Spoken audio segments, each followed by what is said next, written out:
Je vous salue tous, bien-aimés dans le Seigneur, chers éminents serviteurs de Dieu et chères servantes de Dieu, éminentes servantes de Dieu. Je vous salue tous dans le plus beau de notre Seigneur et Sauveur, Jésus-Christ. Je viens auprès de vous avec tout le respect que je vous dois pour pouvoir partager le témoignage de ma conversion.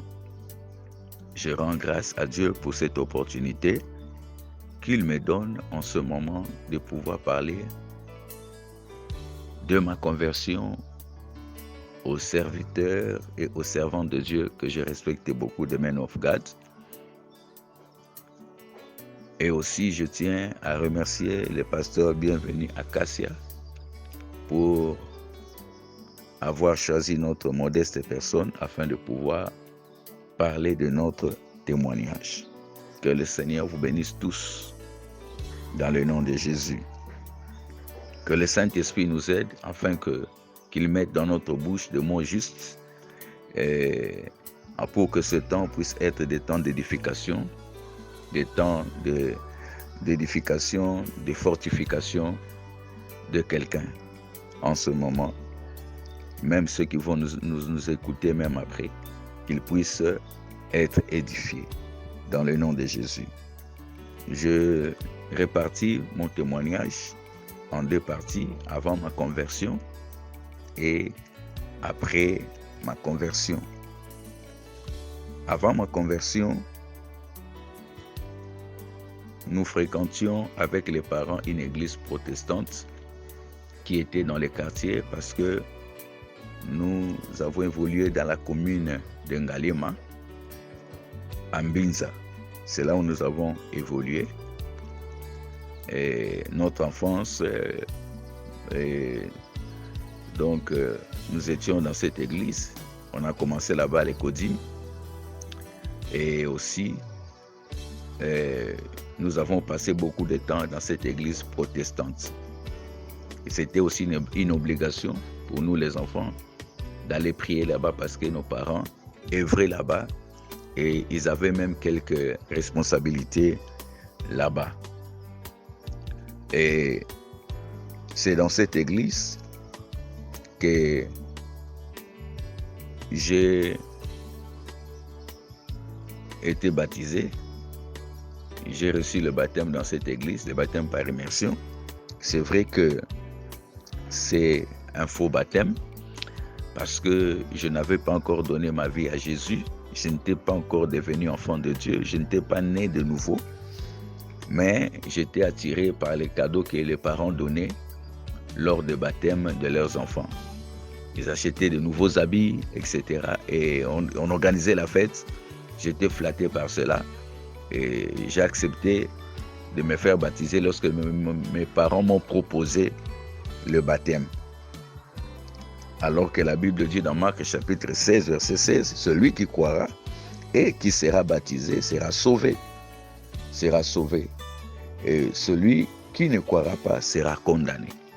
Au fait, je n'avais pas encore cru. Quand vous voyez ces versets de Marc chapitre 16, verset 16, vous voyez que c'est le verbe croire qui commence. Ce n'est pas le verbe baptiser, c'est d'abord croire. Je n'avais pas encore donné ma vie à Jésus. Je n'étais pas encore né de nouveau. Même si ce baptême était par immersion, c'était typiquement un faux baptême que le ciel n'avait pas agréé.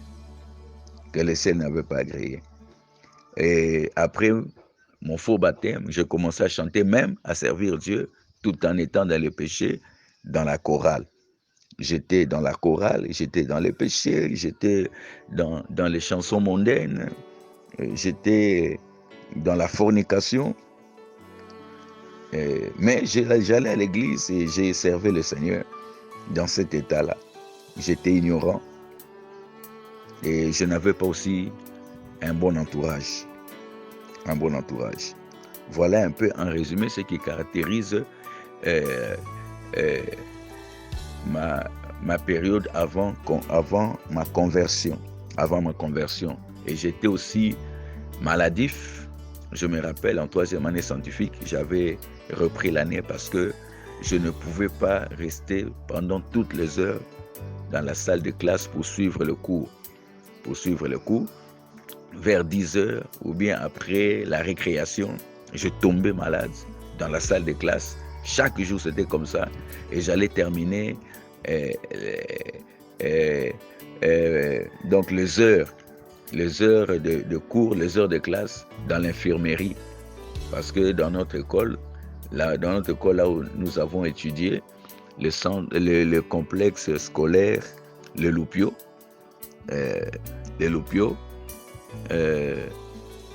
il y avait un centre médical pour soigner les élèves. C'était l'infirmerie, on appelait ça infirmerie, c'est là où on allait prendre les premiers soins avant que le parent ne vienne nous reprendre. Donc voilà un peu ce qu'a été ma période avant conversion. J'étais loin du Seigneur, quoique j'allais à l'église, j'étais religieux, j'étais loin du Seigneur. Et mon deuxième temps, c'est-à-dire quant à ce qui concerne ma conversion, j'avais par la grâce de Dieu une famille du côté de ma mère qui priait déjà à la bonne Eupen. Et j'étais aussi attaché à eux. Un jour, ils m'ont donné l'invitation de la convention que la jeunesse de la Borne organisait. Et le thème de cette convention, c'était « Si la jeunesse savait et si la vieillesse pouvait ». Et à cette époque, la jeunesse de la Borne Eupen était dirigée par le frère Kali Kassenda, qui est aujourd'hui le pasteur titulaire d'une grande église, le centre évangélique francophone, la parole éternelle, l'extension de la Borne à Bandal. Et j'étais allé répondre à cette invitation et j'ai assisté dans cette convention de la jeunesse. C'est là où le Saint-Esprit m'a vraiment convaincu du péché, du jugement et de la justice de Dieu. C'est là où le Saint-Esprit m'a aidé à comprendre, à connaître l'état misérable de mon âme. Et c'est là où j'ai vraiment reçu Jésus-Christ comme mon Seigneur et Sauveur. C'est là où j'ai donné mon cœur à Jésus. C'est là où je suis devenu enfant de Dieu. C'est là où, dans cette convention, que le Saint-Esprit a régénéré mon cœur, a régénéré mon âme. Et c'est là où j'ai reçu la vie éternelle. Jésus-Christ, j'ai reçu Jésus comme mon Seigneur et Sauveur. Et il m'a donné la vie éternelle. Comme la Bible dit, celui qui a Jésus-Christ a la vie éternelle. Celui qui a le Fils a la vie éternelle. Donc, j'ai reçu la vie éternelle dans cette convention de la jeunesse de la Borne. C'était au mois de novembre 1994. Et une année après, j'ai été baptisé par immersion. C'était le 24 novembre 1995 à la Borne Eupen. Alors ça, c'était maintenant un vrai baptême. Parce que le baptême ici était précédé par la conversion, par la nouvelle naissance. Et l'année qui suit, j'ai été baptisé par le Saint-Esprit. Et vraiment, j'ai expérimenté ce que la Bible dit dans 2 Corinthiens chapitre 5, verset 17. Si quelqu'un est en Christ, il est une nouvelle créature. Les choses anciennes sont passées. Voici, toutes choses sont devenues nouvelles. C'est vrai. Le même jour où j'ai rencontré le Seigneur, j'ai donné ma vie à Jésus. Et c'est le même jour où, au retour de la maison,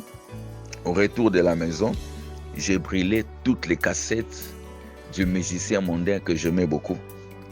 J'ai brûlé toutes les cassettes. J'ai même rompu catégoriquement, nettement avec la relation que j'avais. J'ai sauté avec une fille qui restait en Gili, alors que moi j'habitais dans la commune d'Engaliema. J'ai arrêté et même mon entourage ne me supportait plus. Les amis avec qui j'étais, tellement que quand ils venaient me voir, qu'on se voyait, je voulais passer du temps avec eux dans la prière, leur parler du Seigneur. Ils ne supportaient pas ça. Et tellement que j'étais aussi droit avec eux, pas comme ça, on ne peut pas faire ça, tout ça. Alors ils ne m'aimaient plus et ils m'ont abandonné.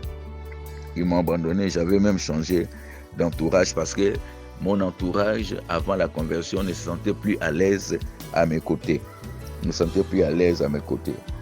Donc, le Seigneur m'a fait grâce d'être sauvé. Et c'est vrai que le salut, c'est par grâce, comme la Bible dit dans Ephésiens chapitre 2, verset 8. Car c'est par la grâce que vous êtes sauvés, par le moyen de la foi. Et cela ne vient pas de vous, mais c'est un don de Dieu. Donc c'est une grâce. Et je bénis le Seigneur pour cela. Voilà un peu, en résumé, ce qu'a été ma conversion. Parce que tout juste après ma conversion, c'était pas facile. J'ai commencé à fréquenter la borne et mon père ne voulait pas. Et vraiment, c'était le temps des persécutions et des dures épreuves. J'ai eu mon diplôme d'État. Mon père me dit, tu ne peux pas faire l'université si tu ne rentres pas à l'église, là où moi je prie. C'est le chemin que je t'ai montré. Si toi, qui es mon fils, tu ne pries pas là où moi je prie, c'est que moi j'ai échoué dans ton éducation.